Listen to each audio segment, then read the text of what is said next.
How to not lag in CapCut PC and have smooth playback.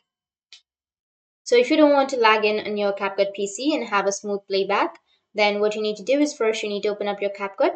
Once you open up your CapCut, now you just need simply go with the upper right, which has that 3 horizontal lines. And here you will have a preview section. So once you go with preview, then you will have two options. One is best performance and the other one is best quality. So make sure to select the best performance, which is play the video smoothly option. Once you've selected that, then your problem might be fixed.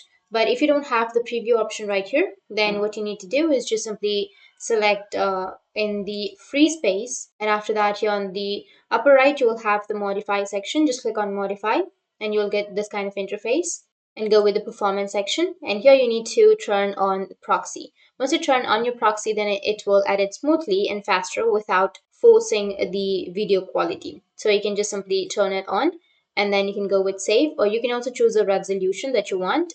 Go with save, and that's it.